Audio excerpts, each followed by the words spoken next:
This program contains scenes that some viewers might find disturbing. Viewer discretion is advised. The city of Los Angeles has the largest population of homeless people, drug addicts, and street gangs in the United States. Being a paramedic in the LA districts of South Central and Skid Row is brutally demanding, and a place where severe psychological stress is a day-to-day occurrence. Weaving an ambulance in and out of heavily congested traffic requires great skill and alertness. One of the top dangers of our jobs is actually responding to the incidents. Paramedics work in extreme conditions. They are constantly at risk to contagious diseases and acts of violence from unstable patients. As I turned around to pull the gurney into the hospital, he punched me in the face. In the dead of night, the stakes are heightened as events can spiral out of control in a matter of seconds. Hey, where are you?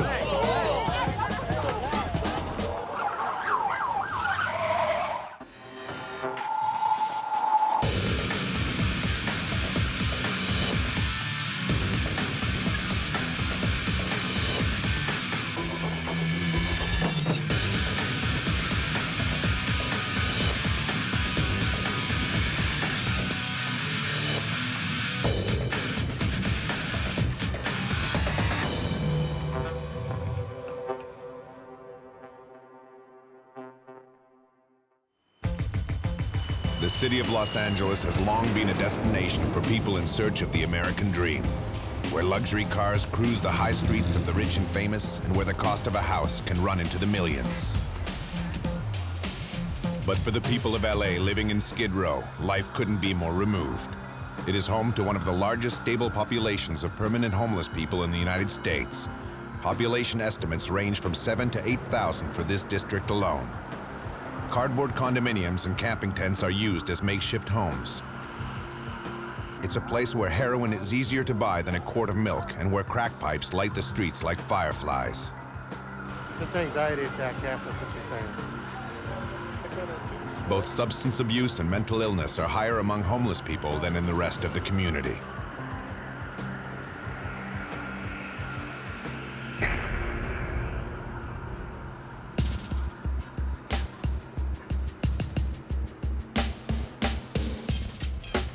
For paramedics Chris Baedeker and Greg Lewis, working a 24-hour shift in LA's drug-infested Skid Row means they must put their lives on the line in order to do their job. Within a single shift, they can receive 10 to 30 calls. The minute they leave the station, they have no idea what or who awaits them.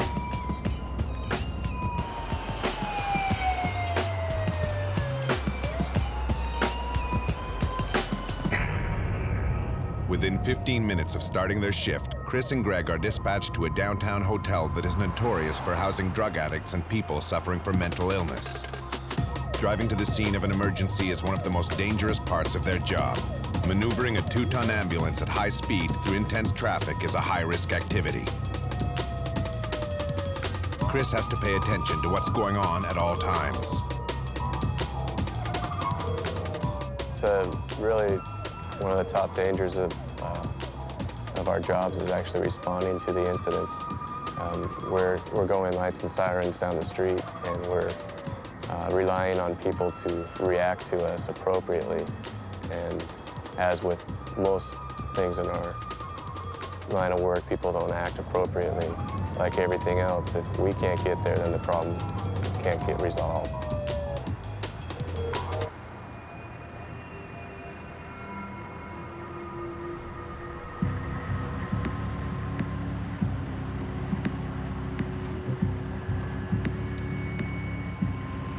As soon as they arrive at the hotel, Chris looks for the security guard who leads them toward the patient. Yeah, that's like...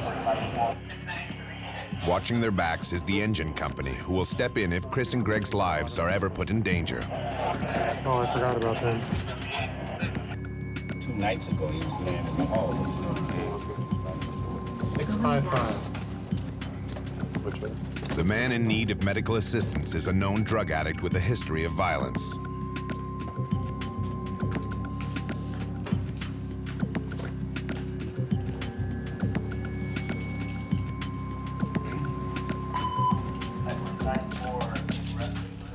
As they enter the patient's room, Chris notices a strong smell wafting out, an indication that rigor mortis has already set in. The man has already been dead for at least 48 hours.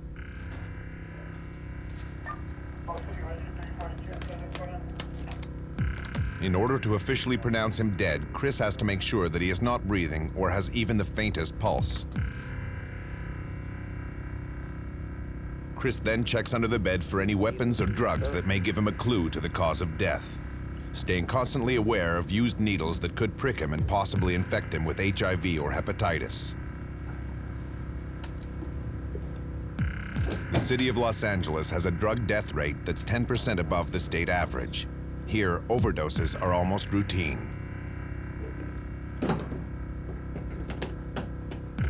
Yeah, we see this pretty often, actually.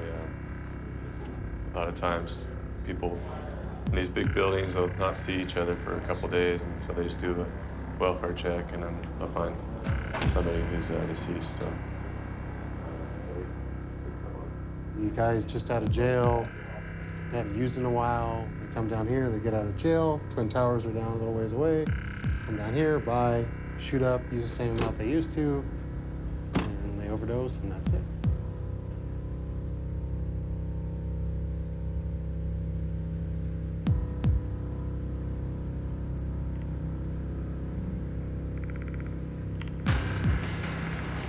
As soon as the Los Angeles Police Department arrive at the hotel, Greg hands the crime scene over to them.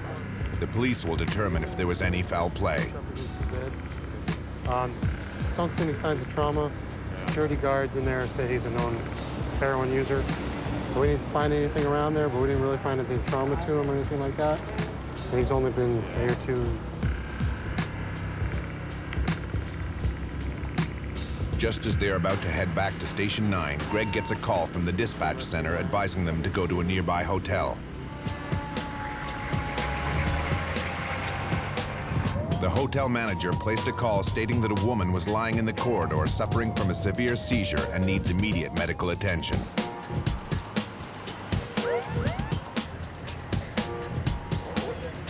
No, he just told me where he would be.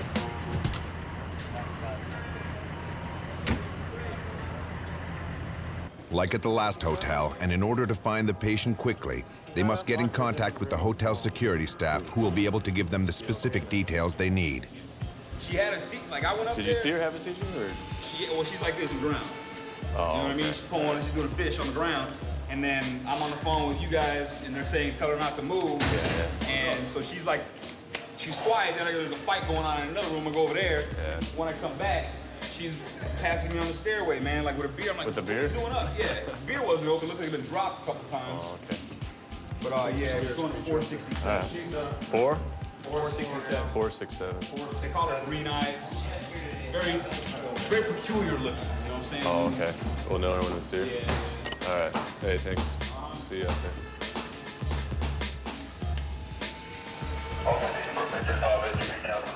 there. Is 467 this way? Oh, right down here. Right through here. Take a right. Last door. Damn it. The sight of human suffering is something that both Chris and Greg have to endure every working day. They are constantly surrounded by legions of sick, homeless people and drug addicts inflicted with incurable illness. Do you want our help? Do you want our help? Why don't you open up the door and talk to us? I'm all right. You don't want our help? I'm okay. Are you green? Green eyes? Okay. Okay. You're cool? Okay. Well, what happened? I just had a seizure. You had a seizure? Do you have seizures? Although the woman requires immediate attention, she refuses to be taken to the hospital. Take for your seizures. I haven't seen a doctor yet. Huh? I haven't seen a doctor yet. Chris tries in vain to convince the woman that she needs medical attention. You don't want to help at all? The engine crew stays grouped behind him, not knowing who or what lies behind the door. All right. Well, Paramedics can never let their guard down. Even when it's a routine call, as a moment of inattention can quickly turn events upside down. we're walking into places that we haven't been to before, that we're walking into someone's home, looking for them without too much information. So as we go into their door, we don't know what to expect or what to find. And it's always potentially hazardous in the area that we work in. Chris continues to try and persuade the woman to let him examine her.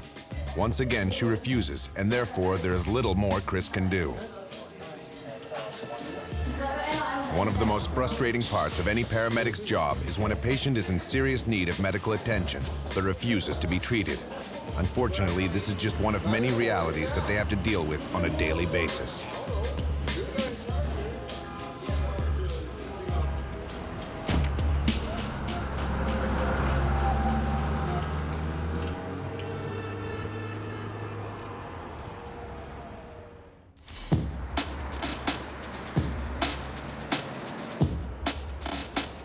Los Angeles is the gang capital of the world. With 700 street gangs and 40,000 members, it's a ratio of about 1 police officer for every 4 gang members. Being a frontline paramedic working in the ganglands of South Central LA is not a job for the faint-hearted. Each year, there are around 425 homicides, and almost half of them are gang-related. There are 3 firearm-related deaths in Los Angeles every week. Drive-by shootings are a regular occurrence. 2/3 of all child and adolescent homicide victims in LA are victims of gang violence. Jessica Cullen and Carlos Morel know that every time they are dispatched to a call, their lives are at risk. I think that South Central, South Los Angeles is one of the most dangerous areas in LA. Had just started working down here, and I had a patient that was a diabetic, altered, and was taking him into the hospital, and as I turned around to pull the gurney into the hospital, he punched me in the face.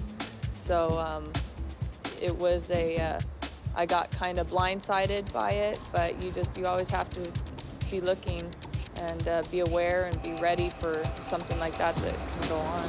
And I went home and regrouped and came back the next day, and still doing my job today, but it just makes you keep eyes in the back of your head and on your toes at all times. It's Carlos and Jessica's first call of the day. A 32-year-old man is dying of AIDS and must be taken to the hospital.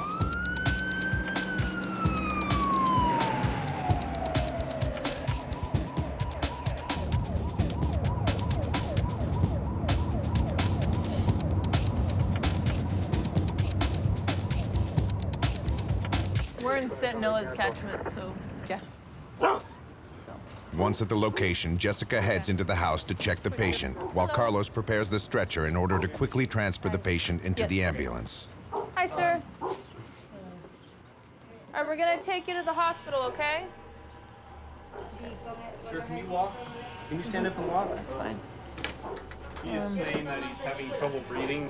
It's been going on for a couple days, and this is her cousin, and she called us today. Probably all over 100 pounds. Yeah, we'll just set this up.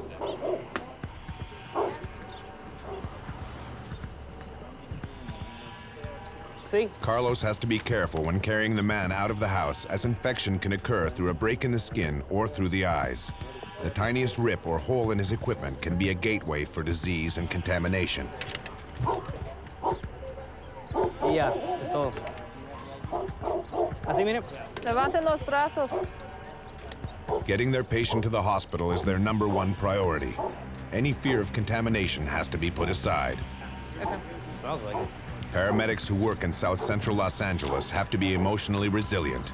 Dealing with life and death situations is something they face daily. Aquí, levanta.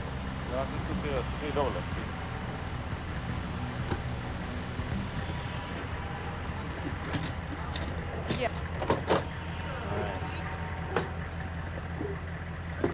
Did you get a blood pressure, Marshall? Sir, your doctors are at A ver. Harbor. Su doctor. We're gonna take him to Harbor, okay? All right. ¿Tiene 30 cuánto usted? ¿Cuántos años tienes? 32. 3, 2. 32. A ver. ¿Qué problemas médicos? ¿Qué otro? 7752. ¿Toma medicinas? ¿Toma medicinas? ¿Más? ¿Y problemas médicos con tu corazón, diabetes? HIV? A ver, una pica.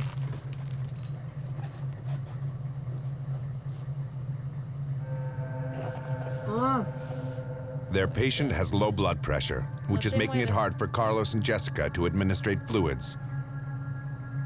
This initial procedure is necessary for easing the transfer of the patient from paramedic to doctor.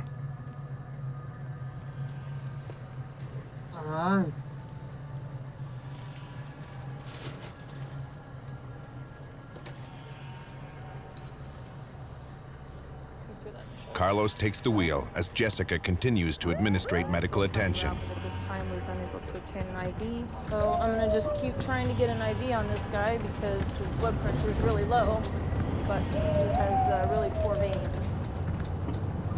They're, you know, the community, people get it because there's a lot of drugs or unsafe sex, and then they don't have the proper care, so they don't make it to the hospital.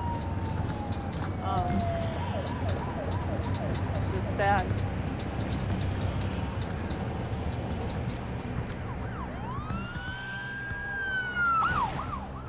The biggest thing that has changed my perspective on life and working in South Los Angeles is that I see things that most people will never see in their life.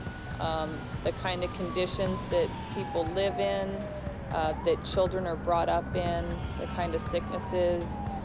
They don't have the money to get health care, so very sick people, you know, gangs, violence, child abuse, all sorts of things that most people will never experience and may not even know exist. I see it on a daily basis. Once at the hospital, Jessica and Carlos rush their patient to a waiting team of doctors and nurses. Get an IV, and he just keeps kind of dazing off in and out. So, hi.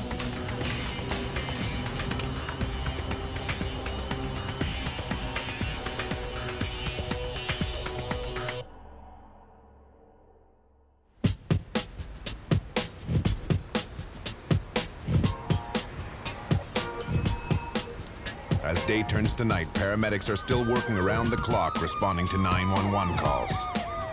Each year, paramedics receive approximately 25,000 calls for assistance following acts of violence. Chris and Greg's first call of the night is in a downtown area that is known for street gangs. They're responding to a man who has multiple stab wounds. We're going to another intersection for stabbing, and it just says stabbing, generalized central wounds, doesn't give us any info on a patient. Our main concern is our safety and security, not only with what we wear to protect ourselves, but having police, LAPD be on scene and secure the scene before we rush right in. When responding to a gang-related call, paramedics and their engine crew stay in constant radio contact with the Los Angeles Police Department in case any violence breaks out at the scene of the emergency. We've got one in the chest and one probably in his back. Okay. We haven't turned him yet. Okay. But he's moving good air, he's talking. Are you having trouble breathing? Are you having trouble breathing or just hurting when you take a breath? Take a breath. The man has sustained severe stab wounds to the chest and back. Passers-by said that he was attacked and dragged up the street by two other men who then left him for dead. Huh? Oh, he's stabbed in the chest. Okay. Paramedics need to account for all injuries as well as hidden weapons before they decide whether they should move him to the ambulance or treat him right away on the sidewalk. Yeah, I saw those two.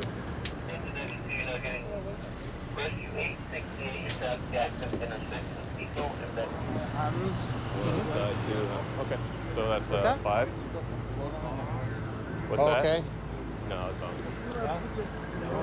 What is it? I don't think we need that. 1, 2, 3. Put your hands down. Keep your hands this way. Okay. Put your hands here.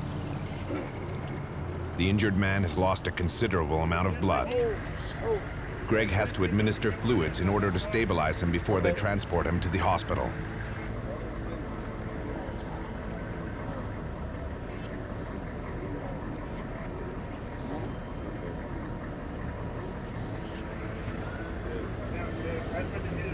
Don't move. Don't move your arm. It's a stink. Don't move. We gotta give you fluid. Hey, open up your eyes, okay? I need to know you're okay. Your stomach hurt you at all? I think so. We'll call you back if not.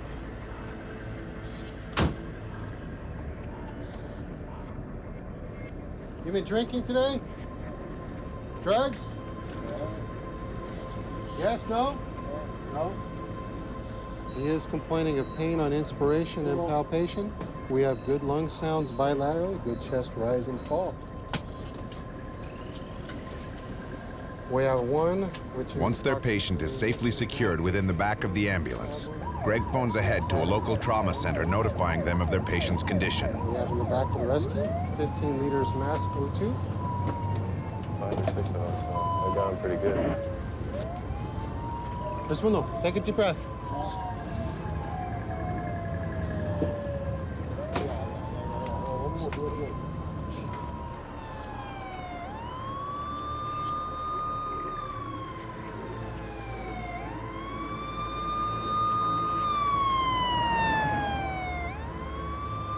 An investigation into the stabbing was conducted by the LAPD. The patient's attackers were never brought to justice.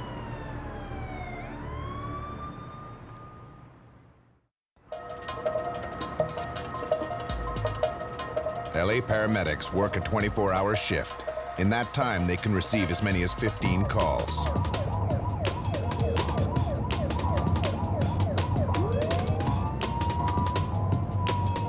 Paramedics Carlos Morel and Jessica Cullen's first call of the night is to a 25-year-old woman who is suffering from severe asthma. The patient's address is situated in the ganglands of South Central Los Angeles. Even though this call is not related to any criminal activity, the area is well known for gang-related homicides. Carlos and Jessica will have to stay aware of their surroundings at all times. Thank you. Hi, ma'am. Do you have asthma? Okay. Real quick. Put it up on the bed. Get a room O2 slot. She's got bilateral wheezes. Asthma is a chronic disease that affects the tubes that carry air in and out of the lungs. This causes symptoms like wheezing and troubled breathing, especially at night and in the early morning. After we get this blood pressure. Are you 25 years young? More than 20 million people in the United States have been diagnosed with asthma.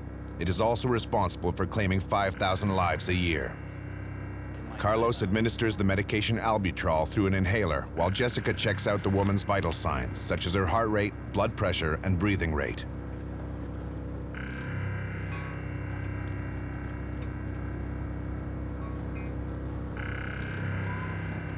Keep breathing then. We might take a driver on this one just because she's been intubated a lot. We are not in California's catchment, so let me contact them and see. Do you have a doctor at California Hospital, ma'am? Yeah, just until, okay. I'm holding that down so the medicine comes out, you don't have to. They have a boundary, okay? But the way you're breathing right now, I need to get you to a hospital, okay?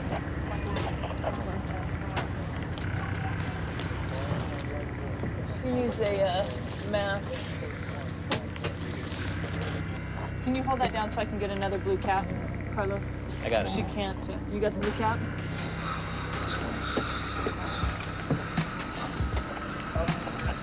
Okay, perfect. That's what I want you to do. I need to get an IV on you, all right? Is there enough albuterol in there? You can adjust it. 5'7". Ma'am. I'm sorry. That's okay. You don't have to apologize. 299. It's okay. Called to the home. As best as you can, we need you to try and breathe slower again. 10 pounds. The patient was just discharged from your facility yesterday. It's kind of hard. It's kind of hard to Yeah, that's where she was released from. All right. You hold this now. I'm gonna drop some. You try and get this. Okay, just a quick prick, okay? Please just stop, please. We need to do I already it. can't breathe. Okay, please, no, for real. Don't pull away, okay? Just give me a. Let's Give me a. stop, please. I'm gonna stop. Just give me the 4x4. Paramedics must also act as psychologists. They need to manage their patients' anxieties as well as their stress levels. Thank you. No, it's okay. It's okay. No, we're gonna give this sub-Q or subcutaneous just under the skin.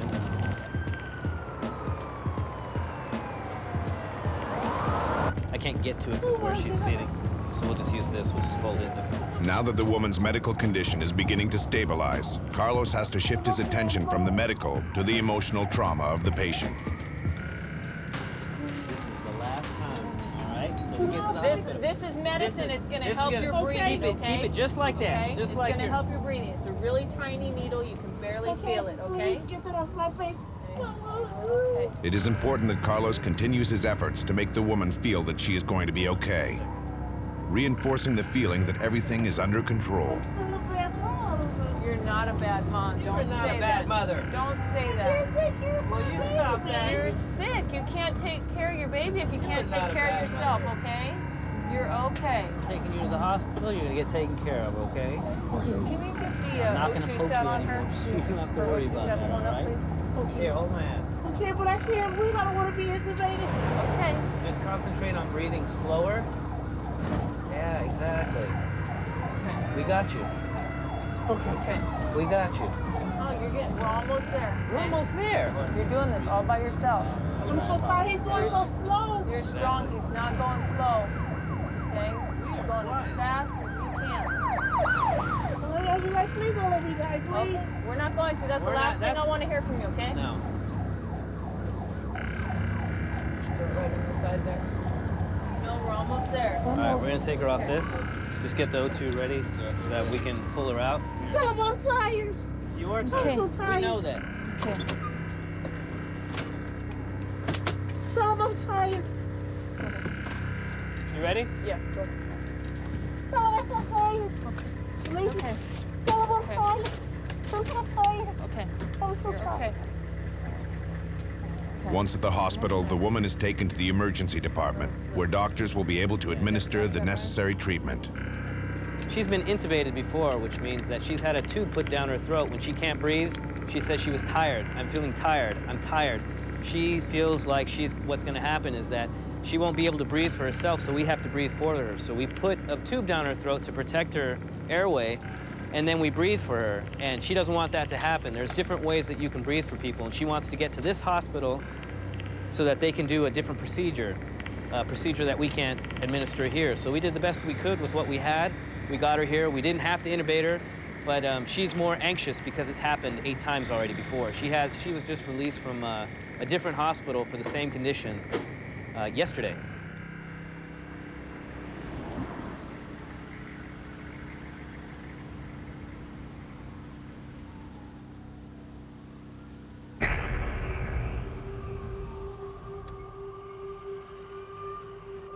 Chris and Greg arrive at Station 9 for the first time in more than 6 hours. Sharing their experiences with their crew is all part of being a member of a battalion that faces life-threatening situations every shift. The last thing they want to do is take their stresses home with them. Don't put him under pressure. He's really gonna jack the dinner.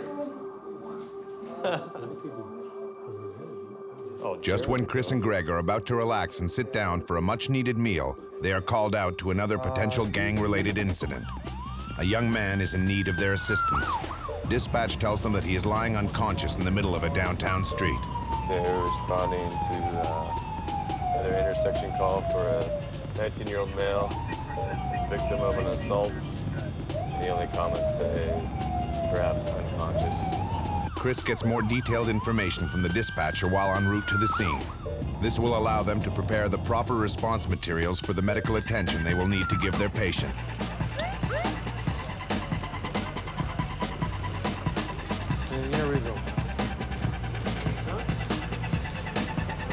Anybody see it? The injured patient is unconscious, which means that they have a legal obligation to get him out of harm's way and into the ambulance so they can administer the necessary treatment. The patient is a 19-year-old man who is severely intoxicated and is bleeding heavily from his mouth. Things get out of control when one of his drunken friends tries to drag him away. What's up? Hey, where you going, man? Hey, what? Hey, where are you? Hey, stay back. The chief fire officer calls the Los Angeles Police Department for backup. Suspicious of the crowd that surrounds them, security steps in and acts as a buffer, enabling the paramedics to do their job. What's your name, man? What is he? That's my brother. That's my brother. Okay, what's his name? You checked out? Any one of these bystanders could be responsible for the patient's bloodied face. Huh? Okay, how old is that? Birthday. 86. How old are you? That's it. Do you know if he has medical problems? 2000 what? What year is it right now? How old are you? I'm 31. All right, How old are you? I've never had that happen before. No, you're not even making your face, and you're not answering my questions right. No, you're not answering my questions, man. Hey, dude, come here.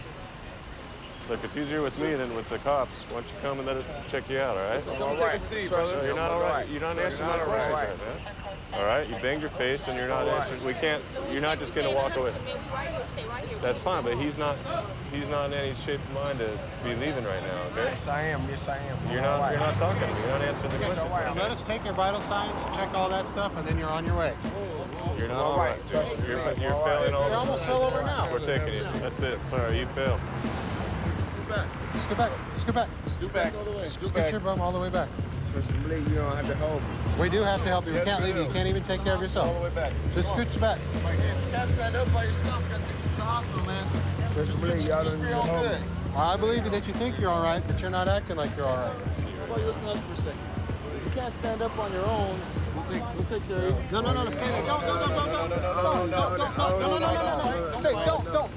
Come on. You're making it harder on yourself. Don't. No, I'm not making it harder for you. Don't. We'll take care of it. We're just going to get you to the hospital. They'll see what... Come on. Just scoot back. Scoot back. Hey, if you can't stand up by yourself, we can't leave you here. Scoot back. Okay, you're going to get up and you're going to fall over again. Okay, but still though, if I fall, let them handle it then. Jail or hospital, what do you want to do? You're 19 years old. Then try to do it. He stands up and he falls over, so we can't just leave him that way. We're trying to convince him not to do the whole hog time thing. I don't want to do that. Chris reminds his patient that because he was found in an unconscious state, that they have a legal obligation to check him out, and they can't just let him walk away. Take care of you. They have to transport you to look at you because you're their responsibility now. And if you don't, it might make it a police matter, and we don't need to make it a police matter if you just work with us so we can help you and help them do their job. That's all I'm asking you to do. You sit back, we all go together, and we're out of here, and you can stay with the fire department. Okay? Does that sound fair? Not at all? What can I do to make you do what I'm asking you to do? leave me alone and let me go home. Okay, we can't leave you alone right now because you have to get transported by the fire department. What else? What else? Why do I have to get transported? Because they found you in an altered state and unconscious, and they got to check on you. Okay.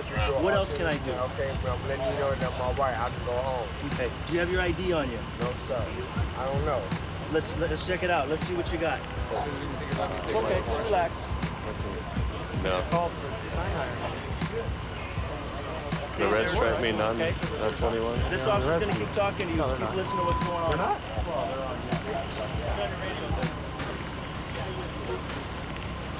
We're gonna go for this whole.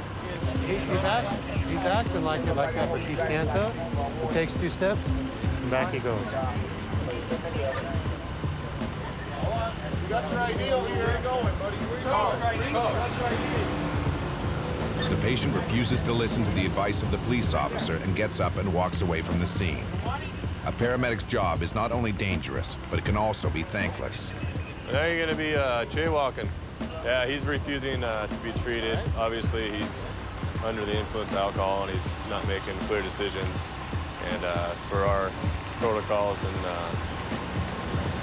he's not answering questions appropriately that we can just let him go. Obviously, he can't care for himself. We're going to leave it to the police to try to restrain him, and then we can take him against his will because he's not thinking clearly. So he ran down the street, and the cops didn't chase him. So it's not our job to chase him. We're not in the police business, so.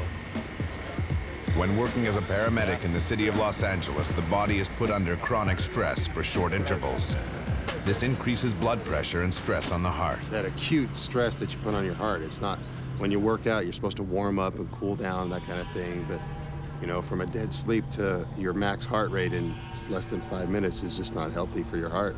And it's not like you do it once a week or twice, you know, you're doing it several times a day, in the middle of the night, you know, that kind of thing.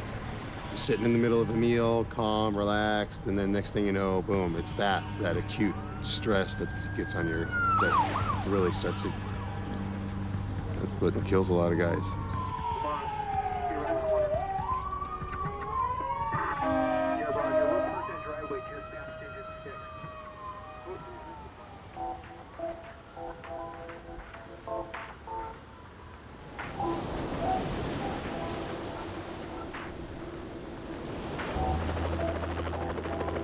The city of Los Angeles is the largest city in the state of California and the second most populous in the United States, with just under 4 million registered residents.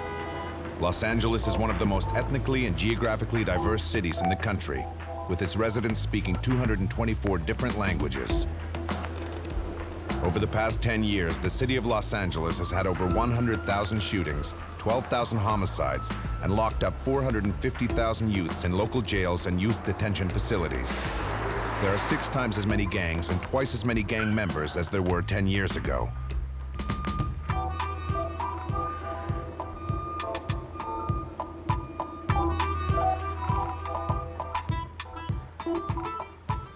After being called out 5 times throughout the night, both Carlos and Jessica eventually get back to Station 57.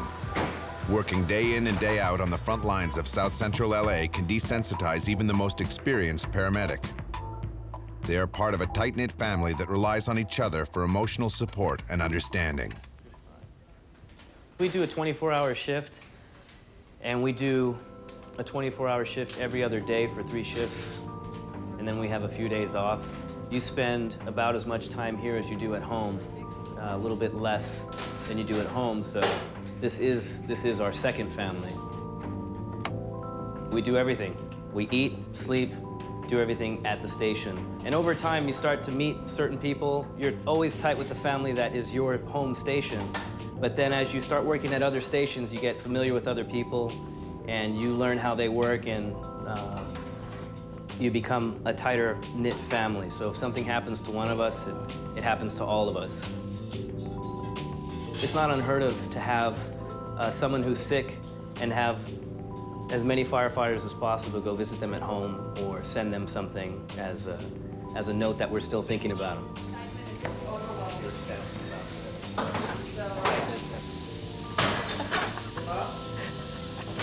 It gets tiring, but I think what makes it the best being down here is all the guys that I get to work with.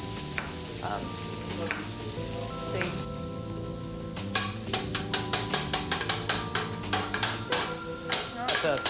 That's us. Thank you. Thanks. Engine rescue OES. Engine 57. Rescue 57. Even though they've had little sleep and nothing to eat for almost 10 hours, both Jessica and Carlos must put their own needs aside.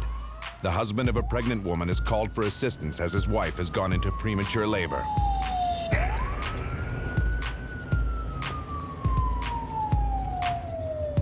Oftentimes, the call may be something other than what the caller who called 911 is. So sometimes we'll go on respiratory arrest and it'll be a seizure. Sometimes it'll be a shooting when we thought it was difficulty breathing. So we're always prepared for it to be a different call than what we got on the screen. Carlos knows that serious complications with a pregnancy can be fatal not only to the mother, but also to the unborn child.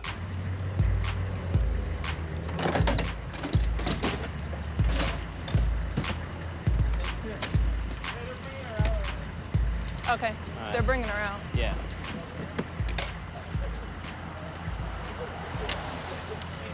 Okay. Okay. Hey, Nick, can you do me a favor? Push the box Cálmate, over? señora, cálmate, okay? Respira más despacio. Más despacio. Being a paramedic in the city of Los Angeles requires many skills. Speaking more than one language is not just an advantage, but a necessity. Ahorita vamos para atrás. ¿Tiene problemas médicos? No. ¿Tiene alergias a medicinas? ¿Y tiene dolor también o solo no puede respirar? Aquí poquito y no puedo respirar. ¿A usted? No? Once the woman is in the ambulance and calm, Jessica and Carlos begin to get her vitals and determine the urgency of the call. Stabilizing her is the #1 priority, so by the time they get to the hospital, the doctors will be able to quickly diagnose her ailments.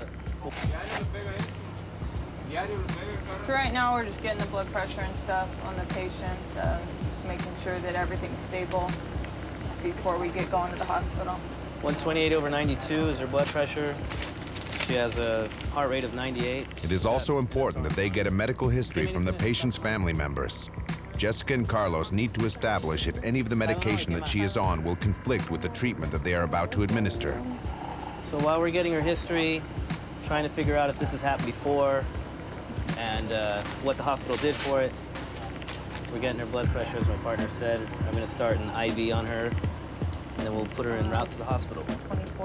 Many individuals act as a unit in order to carry out a specific mission, and if it's patient care, which it often is, that requires that we each know our job, know our place on scene, and know how to carry it out. So one person may be talking to the patient, the other person may be getting the important information that we need for our reports, yet someone else may be checking lung sounds, another person will be putting on the blood pressure cuff.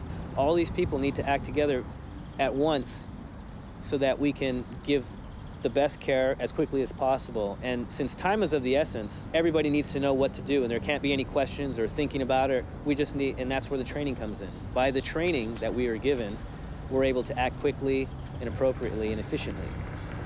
Her blood glucose, or how much sugar she has in her system, is normal.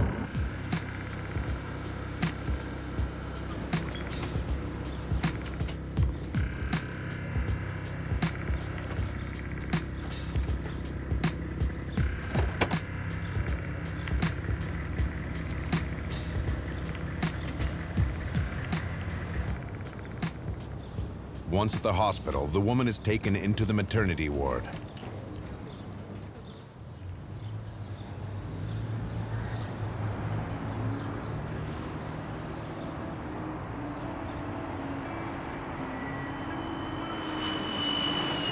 $60 million people enter the United States on more than 675,000 commercial and private flights. Another 6 million come by sea and 370 million by land. In addition, 116 million vehicles cross the land borders with Mexico and Canada. The illegal drug market in the United States is one of the most profitable in the world. The U.S.-Mexico border is the primary point of entry. As such, it attracts the most ruthless, sophisticated, and aggressive drug traffickers. With this voluminous trade, drug traffickers are able to conceal cocaine, methamphetamine, marijuana, MDMA, and heroin shipments for distribution in U.S. neighborhoods. No more so than LA's Skid Row, where Class A drugs are sold on every street corner. This means that both Greg and Chris are constantly called out to drug-related incidents. Their 6th call of the day is to a Skid Row mission where they respond to a woman who's been taking hard drugs for over 25 years. We're responding to another mission to a 40-year-old female said heroin overdose.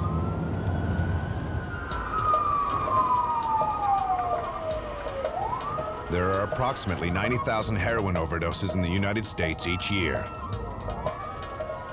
Within a few minutes of arriving at the mission, Greg and Chris transport the woman to their ambulance, as it will be much easier for them to control her convulsions. Okay, I'm gonna lay down flat, okay? Just stay still. Melinda, lay back, lay back. Don't reach for anything. There you go. You're filming a show, okay? A heroin overdose reduces the body's breathing, blood pressure, heart rate, as well as reducing the body's temperature. Okay. You take medication for that too, or just for... The breathing slows to the point of respiratory arrest, where a lack of oxygen to the brain leads to the loss of consciousness, coma, or even death. Sit back, sit back. We couldn't even control you. Oh, that's right. You're down here. Both Greg and Chris are familiar with the woman. What medications do you take? Do you know them? No. None of them? As with many people who overdose, the woman finds it hard to respond to outside stimulus. Even so, Greg continues to talk to the woman as he must try and keep her awake. The last thing he wants is for her to slip into a coma. You used yesterday morning or this morning? Yesterday. Yesterday. Sit up. Melinda, here's a bag. Hold that in front of your face. Okay? Because I don't want you thrown up over the rig, because... I'm not going to throw up all of you guys. How long have you been using, Melinda? 27 years. 27 years. My sister stuck a needle in my arm at 11. At 11, you're shitting me. Nice. How old was she? These are rubber bands that they use. No. To use as like a little tourniquet to get their veins to pop up. You can take them off. And a lot of times they're wrapped around the balloon ends to keep the balloons tight, because the heroin comes in little balloons about yay big. How much is in a balloon? It's a nickel. Huh? It's a nickel. A nickel? How much is in there? So how much makes a gram? You said you used a gram. A gram? Did you? How many balloons is that? About How many balloons is that? Huh? About 20. 20 balloons at one time? No. How much are you using a day right now? That's what Oh, you're using that in a day? So she's using about 20 balloons worth of heroin a day. The content and purity of street drugs is always unpredictable. They're often cut with contaminants. In the past decade, quality has risen while price has dropped, increasing availability and, sadly, the number of overdoses. She's just going through a withdrawal. For her, the last time she used it now is a long time. So she's going through withdrawals. She also has a condition where she fidgets like this, not taking her medication, and the heroin abuse causes her to fidget like this. I'm sure he knows what's wrong. And so she's trying to kick it. She's trying to get in a program. She tried to go to the mission, and they do their best to help. They can be selective sometimes, and she can't sit still and is fidgety like that. So they can't give her a bed, so they call us. She wants to go to a methadone or rehab clinic, but we don't transport to rehab clinics, we transfer to ERs. Down here? How'd you do that down here? Salvation Army. Why don't you go there? She was just being a...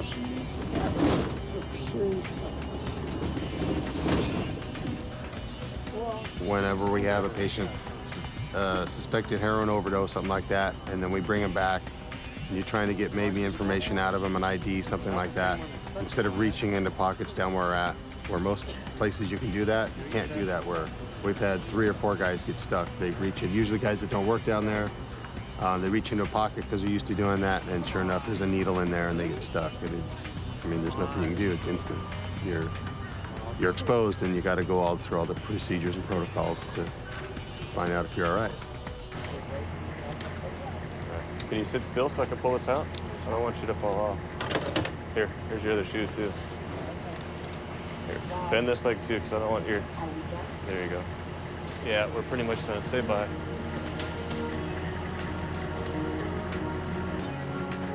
Hey, watch this. A lot of times we'll have heroin overdose. We give them Narcan, which counteracts the heroin, and they immediately come out of their high or overdose, and a lot of times they'll go right into withdrawals, and so sometimes that'll upset people that we took away the high even though we saved their life. Paramedics rarely hear back from the patients they saved from the dead. More often than not, they have to be satisfied with their roles as unsung heroes, knowing that what they do makes a difference.